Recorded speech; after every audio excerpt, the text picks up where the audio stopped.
നമസ്കാരം, എല്ലാവർക്കും നമ്മുടെ പുതിയൊരു വീഡിയോയിലേക്ക് സ്വാഗതം. ഇന്ന് നമുക്ക് നല്ല അടിപൊളി ടേസ്റ്റിൽ ഒരു കടലക്കറിയാണ്. വെള്ളക്കടല കൊണ്ടുള്ള ഒരു കറിയാണ് കേട്ടോ. ഇതിന് കടല നമ്മൾ അരച്ചൊന്നും ചേർക്കുന്നില്ല.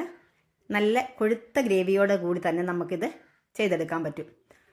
അപ്പോൾ സാധാരണ നമ്മൾ കൊഴുപ്പിന് വേണ്ടിയിട്ട് കടല അരച്ചാണല്ലോ ചേർക്കുന്നത്. ഇതിൽ നമ്മൾ അങ്ങനെ ചെയ്യുന്നില്ല. അപ്പോൾ എല്ലാവരും സുഖമായിരിക്കുന്നു വിശ്വസിക്കുകയാണ്. അപ്പോൾ നമുക്ക് ഒട്ടും സമയം കളയാതെ വീഡിയോയിലേക്ക് പോയാലോ. അപ്പോൾ അതിന് വേണ്ടിയിട്ട് ഞാനിതാ ഒരു 1.5 കപ്പ് കടല തലേ ദിവസം വെള്ളത്തിലിട്ട് കുതിർത്ത് വെച്ചിട്ടുണ്ടായിരുന്നു. അത് നന്നായിട്ട് കഴുകിയെടുത്തിട്ടുള്ളതാണ് കേട്ടോ. ഇത് ഞാനൊരു കുക്കറിലേക്ക് ചേർത്ത് കൊടുക്കുകയാണ്. ഇനി നമുക്കിത് വേകാൻ ആവശ്യത്തിനുള്ള വെള്ളം കൂടെ ചേർത്ത് കൊടുക്കണം. അതിന് മുമ്പായിട്ട് ഒരു ചെറിയ കഷ്ണം പട്ട, ഒരു ഏലയ്ക്ക, ഒരു 2 ഗ്രാമ്പു, നമ്മുടെ കടലയ്ക്ക് ആവശ്യത്തിനുള്ള ഉപ്പ്, ഒരു സ്വല്പം മഞ്ഞൾപ്പൊടി, ഇത്രയും കൂടെ ചേർത്തിട്ട് കടല വേകാൻ ആവശ്യത്തിനുള്ള വെള്ളം കൂടെ ചേർത്തിട്ട് നമുക്ക് കുക്കറടച്ച് വെച്ചിട്ട് ഒരു 4 വിസിൽ വരുന്നത് വരെ നമുക്കിതൊന്ന് വേവിച്ചെടുക്കാം. അപ്പോൾ ദേ വിസിലൊക്കെ വന്നിട്ടുണ്ട്. 4 വിസിൽ വന്നു. ഞാൻ കുക്കർ ഓഫ് ചെയ്ത് വെച്ചിട്ടുണ്ട്. ഇനി ഒരു പാൻ വെച്ചിട്ട് അതിലേക്ക് വെളിച്ചെണ്ണയാണ് ചേർത്ത് കൊടുത്തിട്ടുള്ളത്. അതിലേക്ക് വീണ്ടും നമ്മൾ ഒരു മീഡിയം സൈസിലുള്ള പട്ട ഒന്ന് പൊട്ടിച്ച് 3 പീസായിട്ട് ചേർത്ത് കൊടുത്തിട്ടുണ്ട്. പിന്നെ ചേർത്തത് ഒരു വലിയ സവോളയാണ്. അതായതുപോലെ ചെറുതായി ചേർത്ത് കൊടുത്തു. 2 അല്ലി വെളുത്തുള്ളി. നമുക്കിതൊന്ന് വഴറ്റിയെടുക്കണം. നന്നായിട്ടങ്ങനെ വഴന്ന് വരണ്ട. നമുക്കിത് അരച്ചെടുക്കാൻ വേണ്ടിയുള്ളതാണ്. അപ്പോൾ നന്നായിട്ട് ഇതങ്ങ് ഇളക്കി കൊടുക്കാം.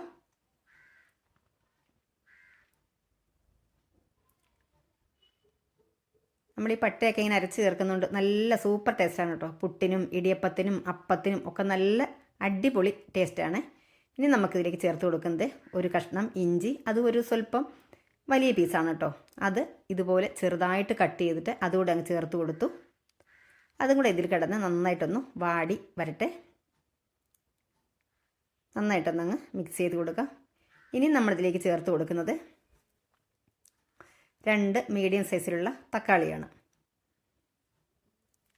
അപ്പോൾ അത് നമുക്ക് അരച്ചെടുക്കാനായതുകൊണ്ട് ഏത് വലുപ്പത്തിൽ വേണമെങ്കിൽ നമുക്കിത് കട്ട് ചെയ്ത് ചേർത്ത് കൊടുക്കാം. അപ്പോൾ തക്കാളി കൂടെ അങ്ങ് ചേർത്ത് കൊടുത്തു. എന്നിട്ട് നന്നായിട്ടങ്ങ് മിക്സ് ചെയ്യാണ്.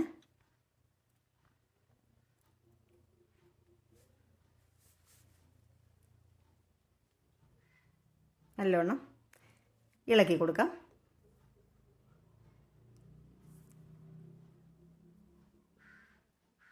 ഇനി നമ്മളിതിലേക്ക് ചേർക്കുന്നത് ഒരു 2 തണ്ട് മല്ലിയില. ഇത് ചേർക്കണമെന്ന് നിർബന്ധമില്ല. ചേർത്ത് കഴിഞ്ഞാൽ നല്ലൊരു ടേസ്റ്റാണ്. മല്ലിയില നമുക്ക് ചേർത്ത് കൊടുത്തിട്ട് നന്നായിട്ടങ്ങ് മിക്സ് ചെയ്യാം.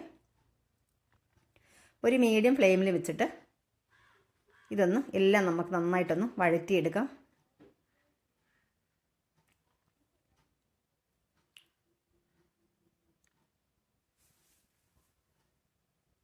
ഇനി ചേർത്തിട്ടുള്ളത് 1 ടേബിൾ സ്പൂൺ ഉണ്ട് തേങ്ങ. അതുകൂടെ ചേർത്ത് കൊടുത്താൽ മതി. ഒരുപാട് തേങ്ങ നമ്മളിതിലേക്ക് ചേർക്കണ്ട. എന്നിട്ട് നന്നായിട്ട് എല്ലാം കൂടെ അങ്ങ് മിക്സ് ചെയ്ത് കൊടുക്കാം. ഇനി നമുക്ക് മസാലകൾ ചേർത്ത് കൊടുക്കാം. 1 ടീസ്പൂൺ മല്ലിപ്പൊടി, 1 ടീസ്പൂൺ മുളക് പൊടി,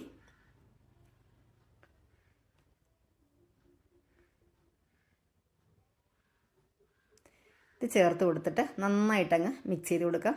ഒരല്പം മഞ്ഞൾപ്പൊടി കൂടി ചേർത്തിട്ടുണ്ടായിരുന്നു. എന്നിട്ട്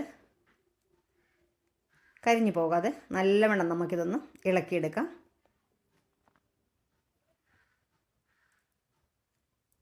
ഈ തേങ്ങ ചേർത്തതിന് ശേഷം നമ്മൾ ഒരുപാട് അങ്ങനെ ചൂടാക്കേണ്ട. കാരണം തേങ്ങ ഫ്രൈ ആയി വരണ്ട. ഇനി നമ്മൾ അരച്ചൊക്കെ കൊണ്ടുവന്നിട്ടുണ്ട്. ഒരു കടായി വെച്ചിട്ട് അതിലേക്ക് നമ്മൾ അരച്ച് കൊണ്ടുവന്ന അരപ്പ്, ആ അരപ്പിൻ്റെ കളർ തന്നെ കണ്ടോ എന്ത് ഭംഗിയാണെന്നറിയുമോ കാണാൻ. നല്ല സൂപ്പറാണ്. കാണാനായിട്ടും കഴിക്കാനായിട്ടും ഒക്കെ ഈ കടലക്കറി നല്ല കിടിലമാണ് കേട്ടോ. അപ്പോൾ ഈ അരപ്പങ്ങ് ചേർത്ത് കൊടുത്തിട്ട് നമ്മുടെ അരച്ചു കൊണ്ടുവന്ന മിക്സിയുടെ ജാറിലേക്ക് കുറച്ച് വെള്ളം ചേർത്തിട്ട് അതുകൂടെ അങ്ങ് ചേർത്ത് കൊടുത്തു. നന്നായിട്ടൊന്ന് മിക്സ് ചെയ്തു. ഇനി നമ്മൾ വേവിച്ച് വെച്ചിട്ടുള്ള കടല അങ്ങ് ചേർത്ത് കൊടുക്കുക. കടലയുള്ള വെള്ളം അതോടുകൂടി തന്നെ നമുക്ക് ചേർത്ത് കൊടുക്കാം. അപ്പോൾ ഈ കടല അത്ര നല്ല കടല ആയിരുന്നില്ല കേട്ടോ. അത് ചില സമയങ്ങളിൽ നമുക്ക് കിട്ടുന്ന കടല അങ്ങനെയാണല്ലോ. ചില പ്രാവശ്യങ്ങളൊക്കെ മേടിക്കുമ്പോൾ നല്ലത് കിട്ടും. ചിലപ്പോൾ ഇത് കണ്ടോ വെന്തിട്ടുണ്ടെങ്കിൽ ഒരു പൊടിയില്ല ഇതിന്. കണ്ടോ അത്. അപ്പോൾ ചില സമയങ്ങൾ നമ്മൾ മേടിക്കുമ്പോൾ നല്ലത് കിട്ടാറുണ്ട്. ചിലപ്പോൾ ഇങ്ങനെ ആയി പോകുന്നുണ്ട്. എന്താ കാര്യമെന്ന് അറിയില്ല. എന്തായാലും കടലയൊക്കെ ചേർത്ത് കൊടുത്തിട്ട് നന്നായിട്ട് നമുക്ക് മിക്സ് ചെയ്തിട്ട് ഉപ്പൊന്ന് നോക്കാം. നമ്മൾ കടലയിലേക്ക് ചേർത്തിട്ടുള്ള ഉപ്പ് കറക്റ്റ് ആണോ? ഉപ്പ് കുറവുണ്ട്. നമ്മൾ മസാലയിലേക്ക് ഉപ്പ് ചേർത്ത് കൊടുത്തിട്ടില്ലായിരുന്നല്ലോ, അതുകൊണ്ട് തന്നെ ഉപ്പ് കുറവാണ്. അപ്പോൾ ഉപ്പ് കൂടെ ചേർത്ത് കൊടുത്തിട്ട് നന്നായിട്ട് അങ്ങ് മിക്സ് ചെയ്യാണ്. ഇനി നമ്മുടെ ഗ്രേവിയൊക്കെ അത്യാവശ്യം കുറച്ചൊന്ന് വറ്റി വരണം. അതുവരെ നമുക്ക് അടച്ച് വെച്ചിട്ട്, അപ്പോൾ അതേ നമ്മുടെ കടലയുടെ ഗ്രേവിയൊക്കെ അത്യാവശ്യം ഒന്ന് വറ്റി വന്നിട്ടുണ്ട്. നല്ല കൊഴുപ്പായിട്ടുണ്ട്. നമ്മൾ തക്കാളിയും സവോളയൊക്കെ അരച്ച് ചേർത്തുകൊണ്ട് തന്നെ നല്ല കൊഴുപ്പായിട്ട് വന്നിട്ടുണ്ട്. അപ്പോഴും കടല കണ്ടോ നന്നായിട്ട് വെന്തിട്ടുണ്ടെങ്കിലും ഒന്ന് ഉടഞ്ഞു ചേരുന്നില്ല. അതായത് ഒരു നല്ലൊരു സാധാരണ നമ്മൾ കടലയൊക്കെ നന്നായിട്ട് വെന്ത് കഴിഞ്ഞാൽ ഒരു മയമൊക്കെ ഉണ്ട്, അത് ഈ കടലയ്ക്കില്ല. അത് ഞാൻ പറഞ്ഞില്ലേ, നല്ലൊരു സൈസ് അല്ലത്. ഇനി നമ്മൾ ചേർത്ത് കൊടുത്തത് ഒരൽപ്പം ഗരം മസാലയാണ്. അതുകൂടെ ചേർത്ത് കൊടുത്തിട്ട് നന്നായിട്ട് അങ്ങ് മിക്സ് ചെയ്യാണ്.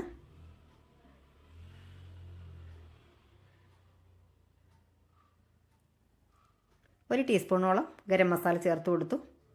നല്ലതുപോലെ അങ്ങ് മിക്സ് ചെയ്തു. ഇനി നമുക്ക് നമ്മുടെ ടേസ്റ്റിന് ആവശ്യമായിട്ടുള്ള മല്ലിയില തൂവി കൊടുക്കുക. എന്നിട്ടൊന്നങ്ങ് അടച്ചു കൊടുത്തു മല്ലിയിലയുടെ ഫ്ലേവറൊക്കെ കറിയിലേക്ക് ഒന്ന് പിടിക്കാനായിട്ട്. അപ്പം ഞാൻ സ്റ്റൗ ഓഫ് ചെയ്തു. ഇനി നമുക്ക് കടുക് വറുത്ത് ഞാൻ ചേർത്തിട്ടുണ്ടായിരുന്നു, അതിൻ്റെ വീഡിയോ എടുത്തില്ല. എപ്പോഴും നമ്മൾ കടുക് വറക്കുന്നത് എപ്പോഴും കാണിക്കുമ്പോൾ അതൊരു ബോറാകുമല്ലോ വിചാരിച്ചിട്ടോ ചെയ്യാതിരുന്നത്. അപ്പോൾ അതിൽ നല്ല കിടിലൻ ടേസ്റ്റിൽ നമ്മുടെ വെള്ളക്കടലക്കറി ഇവിടെ റെഡി ആയിട്ടുണ്ട്. ഞാൻ നേരത്തെ പറഞ്ഞതുപോലെ അപ്പത്തിനും ഇടിയപ്പത്തിനും പുട്ടിനും ഒക്കെ നല്ല അടിപൊളി കോമ്പിനേഷനാണ് കേട്ടോ. അപ്പോൾ നമ്മുടെ ചാനൽ സബ്സ്ക്രൈബ് ചെയ്യാനായിട്ട് മറന്നു പോകരുത്. സബ്സ്ക്രൈബ് ചെയ്തിട്ട് അപ്പോൾ വരുന്ന ബെല്ലൈക്കൺ ഒന്ന് എനേബിൾ ചെയ്യണം. താങ്ക്